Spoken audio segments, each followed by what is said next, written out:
눈 뜨고 코 베이지 않는 똑똑한 소비자가 되고 싶다면 지금부터 주목해 주십시오. 슬기롭게 소비할 수 있는 방법을 저희 굿모닝 OBS에서 알려드립니다. 슬기로운 소비생활. 네, 오늘도 이분과 함께합니다. 경기도 소비자단체협의회 손초록 회장님 스튜디오에 나와 계십니다. 회장님 안녕하십니까? 네, 안녕하세요. 오랜만입니다. 항상 시작할 때 되게 즐거워. 회장님. 맞아요. 네. 저희도 오늘 이게 올라가기 전에 또 네. 항상 또 저희 또 재밌게 얘기 그러니까. 나눌 수 있어서 좋습니다. 항상 허그도 하시고요. 그런 것도 유튜브 올라가면 좋을 텐데. 그러니까, 예. 오늘은 저희 어떤 소비자 정보 알아볼까요? 네, 수능 시험일이 얼마 남지 않았습니다. 예, 그래서 맞아요. 예. 수험생들이 또 기숙학원 이용하는 경우 많잖아요. 그래서 기숙학원 관련된 소비자 정보. 그리고 요즘 반려동물 인구 1,500만이라고 합니다. 맞습니다. 그런데 요즘 그 반려견 유치원이 있는 거 아시죠? 네, 네, 그럼요. 그 기사에서 봤어요. 네, 예. 반려견 유치원 관련된 소비자 피해가 늘어나고 있다 그래서 예. 두 가지 준비했습니다. 저도 사실 네. 반려동물 키우지만 네. 전 유치원은 아직 한 번도 안 보내보긴 했거든요. 네. 요것도 한번 귀 기울여 들어보겠습니다. 한번 오늘 들으시고 판단해 보시면 될 것 근데 같고요. 이미 할아버지들이라. 아이고야. 예. 네네. 아니 지금 아까 말씀하신 대로 이제 수능 얼마 남지 않았는데 요맘때 이제 기숙학원 이용하는 소비자들 많잖아요. 네네. 예. 근데 이게 그러니까 지방 학생들 대상인 거죠. 아마 기숙학원 이용하는 게 그 고3 학생은 좀 어렵겠죠. 학교를 예, 다녀야 되니까. 예. 아마 재수생이나 공무원 시험을 맞아요. 준비하는 예. 분들이 기숙학원 많이 이용을 할 것 같은데요. 예. 지금 이제 수능 시험일이 11월 14일이라고 하더라고요. 예. 오늘 기준으로 약 80일 정도 음. 이렇게 남은 것 같습니다. 근데 이 기숙학원이 그 숙식을 하는 학원이고요. 예. 굉장히 좀 엄격하게 좀 통제를 하는 모양입니다. 아 이게 옛날에 저희 때 그 스파르타식 교육 뭐 맞아요. 이런 거 그런 생각하면 것들 되나요? 얘기하는 것 네, 같아요. 네, 그렇습니다. 예, 예, 네, 예. 네. 뭐 저도 예전에 그 고시 공부한다고 절에서 좀 생활한 적이 있었는데 예. 사실 적응이 쉽지는 않거든요. 그렇죠. 예, 그러다 보니까 이 학생들이 좀 독한 마음 먹고 기숙학원을 들어가지만 적응을 제대로 못해서 아마 또 소비자 분쟁 피해가 발생하는 것 같습니다. 예. 그렇군요. 한번 뭐 맞아. 구체적으로 한번 좀 보겠습니다. 네네. 예. 이 기숙학원 관련된 소비자 상담 건수 그럼 이건 어느 정도 되고 네. 어떤 데 주로 분쟁이 있나요? 그 1372 소비자 상담센터의 상담 건수를 한번 찾아봤거든요. 예. 2022년에 50건 정도 접수가 됐고 23년에 조금 줄었습니다. 37건이었는데 올해는 7월 말 현재까지 약 50건, 그러니까 47건이 접수가 됐거든요. 예. 올해 좀 2배 가까이 늘어나는 걸로 이렇게 파악이 됐습니다. 예. 그럼 구체적인 사례 뭐 어떤 게 들어와 있나요? 이 신청인 그러니까 이 소비자의 자녀가 이제 방학을 이용해서 아마 고3 학생인데 예. 약 7월 20일쯤에 기숙학원을 입소 신청하고 한 달 신청했습니다. 네. 입소를 했는데 이 학생의 주장으로는 굉장히 시설이 불결했다. 그래서 생활하기 어려워서 4일 만에 예. 퇴소를 했습니다. 네, 그런데 3분의 2에 해당하는 금액만 약 200만 원만 돌려준다고 한다. 그래서 이제 1372에 상담을 한 이런 사례가 접수가 됐었습니다. 네. 근데 보통 이런 거 예약할 때 시설 한번 쑥 둘러보지 않나요? 사실 그렇게 해야 되는데요. 일부 또 학부모나 학생들이 인터넷에 나와 있는 그런 뭐 화면이나 정보만 보고 계약하는 경우도 있는 것 같아서 예. 직접 방문해서 꼼꼼하게 한번 확인해 보시는 게 굉장히 중요할 거라고 생각이 됩니다. 네, 네. 그리고 또 뭐 다른 사례들 어떤 것들이 있을까요? 네네.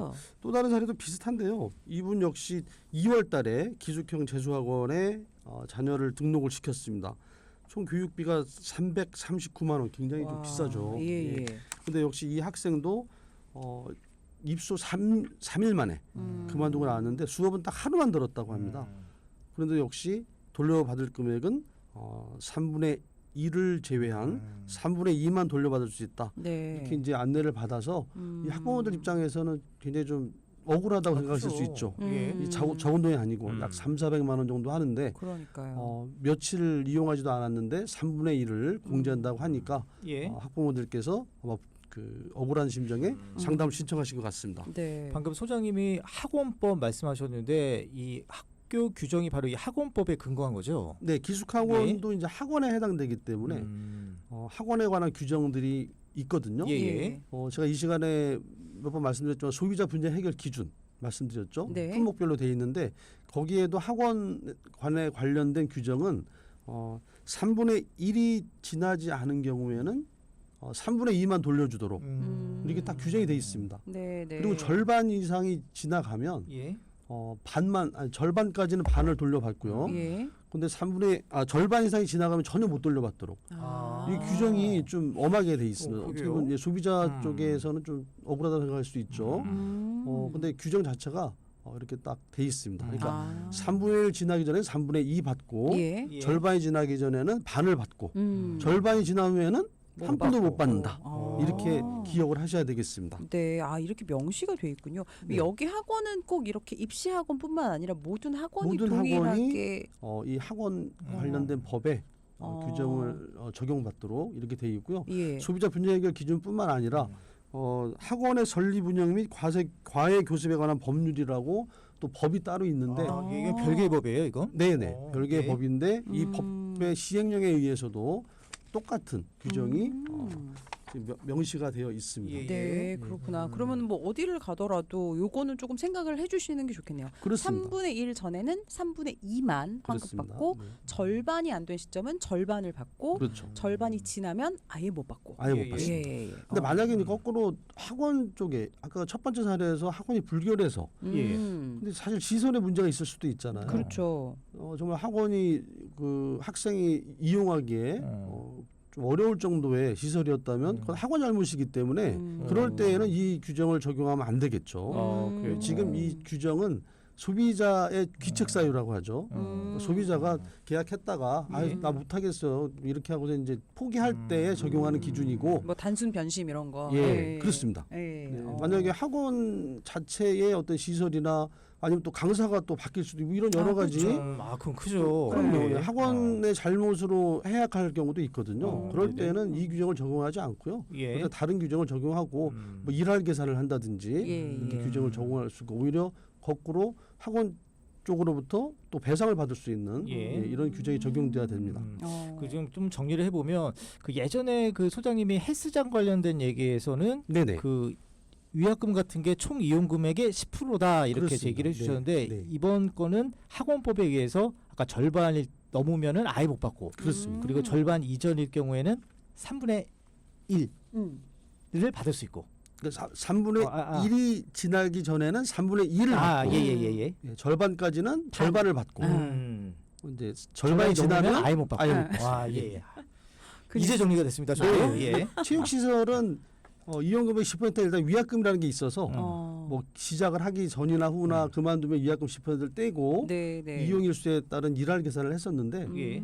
이 학원 규정은 만약 시작하기 전이라면 전액을 돌려받습니다. 예. 대신. 네, 네. 네, 시작 후에 규정이 이렇다는 거를 알아두시면 좋겠습니다. 예. 예. 아니 근데 그 체육 시설도 배우는 곳들이 있잖아요. 네, 거기는 네. 학원으로 돼 있어요? 체육 시설로 돼 있어요? 그거 좀 그거는 봐야겠네요. 소비자께서 확인을 해보셔야 될 내용인데 교육청에 확인을 예. 하시면 그 이용하고자 하는 그 시설이 학원인지 아닌지를 확인하실 수가 있습니다. 아 교육청에 확인할 수 있어요. 그래서 교육청에 만약 등록이 돼 있으면 그건 학원법에 적용을 받아야 되죠. 그렇구나. 왜 스포츠 아카데미 같은 게 네, 있잖아요. 네, 이런 게 그렇습니다. 이제 체육 네. 시설일지 어떤 아니면 교습을 학원일지. 하는 경우에는 학원일 수 있습니다. 예. 그런 걸 이런 거. 학원에 교육청에 예. 한번 확인을 해보시면 되고요. 예.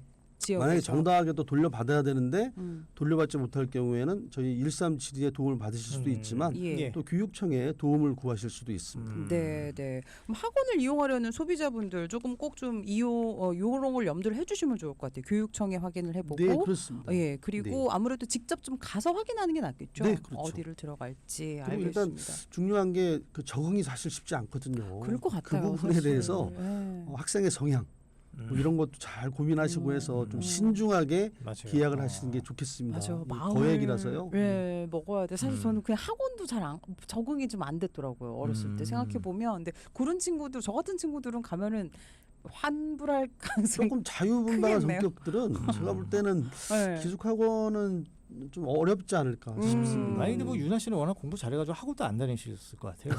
넘어가죠. 아니 근데 소장님 예전에 그 이런 거 계약을 할 때 카드 할부로 하면 도움을 받을 수 있다 이런 맞아요. 얘기 하셨잖아요. 맞아요. 이것도 네네. 적용이 될까요?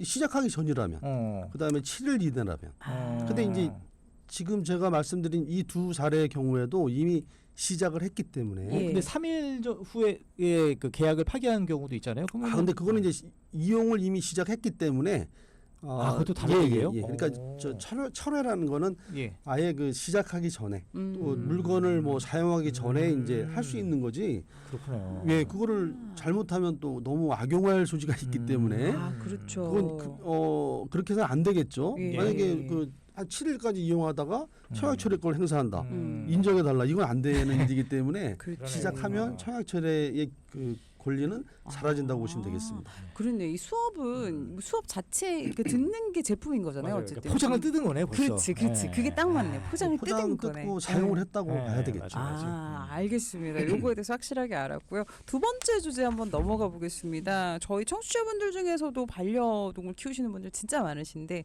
반려견 유치원에 관련된 내용 준비해 오셨어요? 네네. 음. 반려견 유치원이 있다고 그러더라고요. 뭐 반려견 화장품 영양제를 많이 들어보셨을 거고 예. 요즘은 반려견 전문 로펌도 있고요. 아 그래요? 또, 예.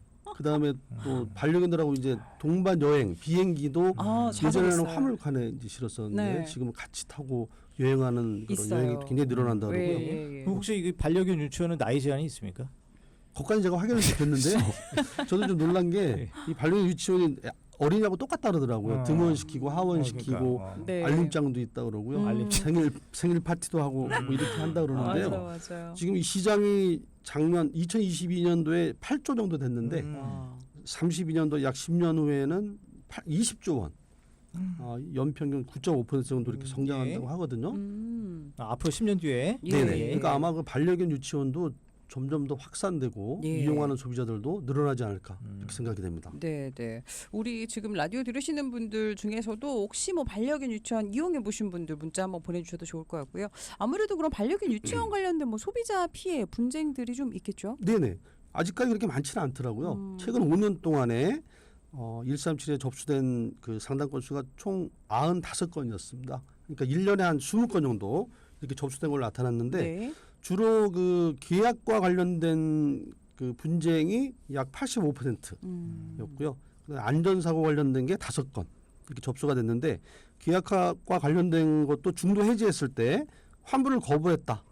이게 이제 67건으로 70.6% 가장 많았습니다. 그리고 폐업을 해서 연락이 안 된다. 이런 경우도 14건 정도 접수된 걸로 나타났습니다. 네, 네. 사례가 참 궁금합니다. 네네. 대개는 이제 장기 계약 모든 그 소비자들의 분쟁이 그 계약 후에 중도 해지 때문에 발생하는 거 다 이제 많이 들으셨죠. 예. 역시 반려견 유치원도 마찬가지인 것 같은데요. 이분은 그 한 달 이용권을 결제하셨어요. 근데 이용 8일 만에 이 건강 문제로 이용이 어렵게 돼서 우리 이제 그만 이용하겠다 그리고 나머지를 돌려달라고 했더니 이미 한 달 이용권 안에 그 할인을 적용했다.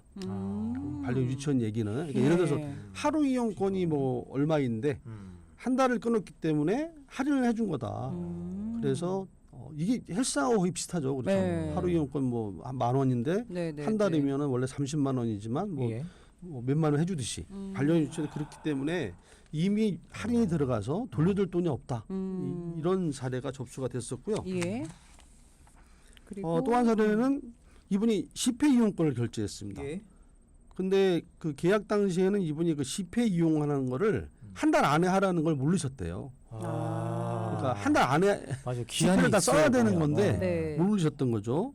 그래서 거의 한 달이 다 돼가니까 10번을 못 썼는데 나머지 돌려주세요 했더니 역시 그 환불 불가 조항이 약관에 있었다. 예, 예, 그래서 예. 돌려줄 수 없다. 그래서 분쟁이 발생해서 접수가 된 사례가 있었습니다. 네, 네. 소장님 보시기에는 이 두 사례가 뭐 소비자의 손을 들어주시겠습니까? 어떻게 업체의 손을 들어주시겠습니까? 일단 그 약관규제법이라는 게 있어가지고요.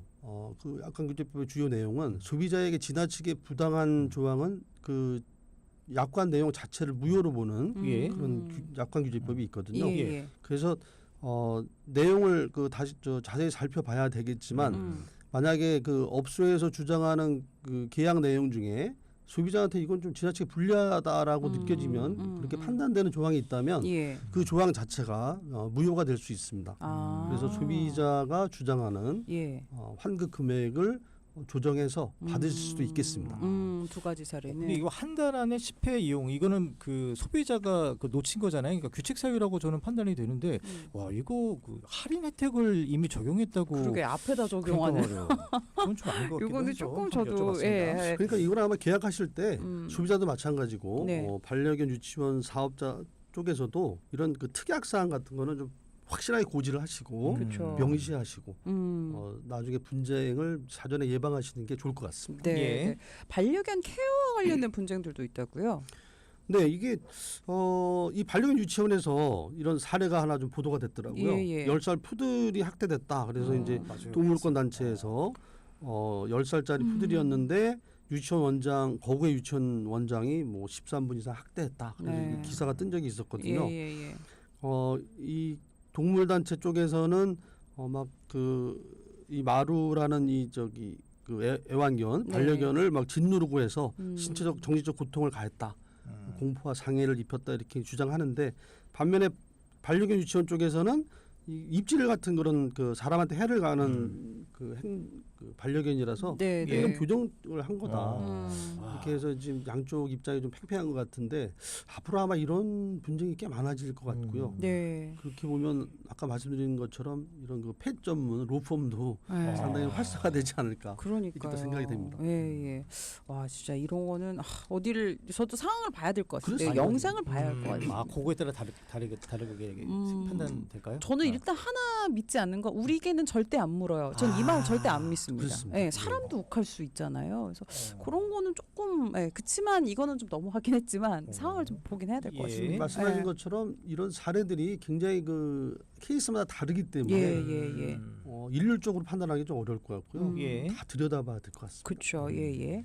그 반려견 유치원 관련 설문조사도 있었다고요? 네, 소비자원에서 한번 조사를 해본 모양인데요. 한 300명 정도의 반려견 유치원 이용자를 조사했습니다. 올 4월달에 했고요. 온라인으로 이용 현황, 그다음에 거래 조건, 인식도 정도를 조사를 했다고 합니다. 예. 결과는 어떻게 나왔어요? 네, 정보를 어디서 알았냐 물어봤더니 포털 사이트가 69.7%, 그다음에 사업자의 SNS가 51.3%, 이제 중복응답입니다. 복수응답. 예. 인터넷 커뮤니티가 41.7%, 홈페이지가 38.7%, 주로 온라인으로 정보를 수집하는 것을 알 수 있었고요. 그다음에 왜 반려견 유치원을 이용하십니까라고 질문을 했더니 사회화 훈련이 필요해서가 71%였고요. 그다음에 다양한 놀이 활동을 제공해 주려고가 네. 63%. 그다음에 집에 같이 있을 보호자가 없는 경우 많죠. 그렇죠. 그래서 이용한다는 응답이 56.7% 네. 이렇게 나타났습니다. 네. 여기 이용 금액은 좀 비쌀 것 같습니다. 네, 이용 금액이 한 5만 원 정도 한 달에. 예. 싸다고 해야 되나요? 아니면 비싸다고 해야 그러니까 되나요? 이거 시간제가 있지 않을까요? 유치원은 뭐 아이들 시간제가 있으니까. 네네. 이거 뭐 여기도 있을 종일제인가요? 거예요, 아 아마. 그래요? 네. 예, 몇 다르겠네요. 시에 하지 등교하고 않을까 데려오고 싶은데요. 네네. 이게 있습니다. 제가 알기로. 근데 대형견이 역시 좀 비싸네요. 그렇죠. 대형견은 약 35만 원 정도 예. 이렇게 하고 100만 원 이상 지불했다고 답한 소비자도 9명 정도 있었습니다. 그렇습니다. 그리고 계약서 그럼 보통 작성을 해요? 아까 그 사례에도 보셨지만 계약서가 굉장히 중요하잖아요. 계약서를 썼다라고 응답하신 분이 76.3%. 그래도 많이들 계약서 쓰셨습니다. 그러니까요. 쓰지 않았다가 18%였는데 이 동물보호법 시행 규칙에는 반드시 계약서를 작성해서 소비자한테 제공하라고 명시돼 있다고 하니까 예. 혹시 사업하시는 분들도 참고하셔서 반드시 계약서를 작성해서 규부하셔야 되겠습니다. 예. 이렇게 반려견 유치원 계약할 때 환불 규정이 있을 것 같긴 합니다. 네, 이건 이제 그 사업자들도 한번 그 조사를 해본 모양입니다. 예. 환불 규정이 있는지 없는지. 근데 환불 가능 규정이 있다고 한 데가 27개였거든요. 그러니까 42%. 없다. 우리는 불가능하다라고 한 데가 37%. 거의 뭐 비슷하네요. 절반 정도. 예. 이렇게 지금 조사가 됐습니다. 네, 아니 이게 근데 소비자 분쟁 아까 해결 기준 네네네. 여러 번 얘기하지만 반려동물 관련 규정이 있나요? 반려동물 관련 규정은 이제 분양받은 업소와의 관련된 분쟁 해결 기준만 있습니다. 그래서 반려견 유치원 같은 경우에 아직 그 규정이 없고요. 예. 그러니까 내가 어디서 분양을 받았는데 데리고 왔더니 뭐 시름시름 앓다든지 그다음에 폐사하는 경우가 있잖아요. 예, 맞아요. 그럴 때는 누가 책임을 질 거냐. 그렇죠. 예. 그랬을 때 기준은 15일로 돼 있습니다. 그래서 15일 안에 만약에 그 애완견이 애완동물이 앓거나 그다음에 그 폐사할 경우에는 분양업소에서 책임을 지도록. 네, 네. 근데 이제 그 입증 책임이 만약에 이제 소비자한테 있다. 책임이 예. 그럴 때는 이제 또 달라지겠죠, 결과가. 네, 네. 근데 누가 그걸 입증하느냐? 그건 이제 판매업소가 입증하도록 돼 있습니다. 아, 그래요. 아, 그쪽에서. 근데 여기 반려동물이 그냥 단지 개, 고양이에만 국한된 거예요? 아직까지는 개, 고양이 하나한다고 지금 그 소비자 분쟁 해결 기준이 명시하고 있거든요. 예. 지금은 다양하게 반려동물을 맞습니다. 맞아요. 예. 제 친구는 그 애완용 돼지를 길렀다고 네, 집에서. 있어요. 예, 그죠. 그리고 피가 조그만 거. 네, 라쿤 키우는 분들도 계시고 네. 아니면 파충류도 사실은 파충류도 있고요. 많고. 요즘에. 지금은 그러니까 적용은 안 되는 거예요, 이건. 근데 준용을 해야 되겠죠. 아무래도 이제 그런 경우에도 분양을 받았다. 돈을 주고 만약에 분양 받은 경우라면 네, 네. 여기에 뭐 그 명시는 되어 있지 않지만 준용을 네. 해서 네. 적용을 해야 될 것 같습니다. 네, 알겠습니다. 아니 저는 조금 그런 게 지금 우리가 인식이 반려동물이라고 해서 가족처럼 느끼지만 여전히 법적으로는 사실은 그냥 이제 물건으로 돼 있다고 해야 되나요? 이게 그쵸? 네, 제가 네, 그렇죠. 알기로. 그래서 그런 것들이 조금 어떻게 적용이 될지 그리고 지금 개나 고양이 해놨다고 하지만 이것도 네네. 좀 넓혀질 필요가 있을 네. 것 같고. 이 반려동물 시장이 굉장히 앞으로 확산될 거잖아요. 그쵸. 1인 가구도 늘어나고 해서 그래서 그거에 대한 아마 그 제도 규정의 미비한 점에 대해서 앞으로 계속 보완하고 네. 개선을 해나가야 될 것 같습니다. 네, 알겠습니다. 끝으로 이제 반려견 유치원 이용하려는 소비자분들 많으실 텐데 뭐 주의할 점 네, 말씀해 주세요. 내용에 다 나와 있던 것 같은데요. 일단 계약서를 반드시 확보하시라는 거. 그다음에 계약서상의 환불 약관. 오늘 두 가지 사례가 전부 다 그 환불 때문에 맞아요. 문제가 생겼잖아요. 예, 예, 환불을 예. 꼼꼼히 확인하시고 그다음에 장기 이용 계약 같은 경우에는 신중히 결정하시고 그다음에 가능하면 신용카드 할부로 하시라는 네, 것까지 네. 예. 말씀드리겠습니다. 알겠습니다. 그리고 학원인지 아닌지는 그 해당 교육청에서 확인하실 그렇습니다. 수 있다는 것까지 알려드렸습니다. 네, 오늘도 슬기로운 소비생활 함께했고요. 지금까지 손초록 회장 함께했습니다. 감사합니다. 네, 감사합니다. 네, 고맙습니다.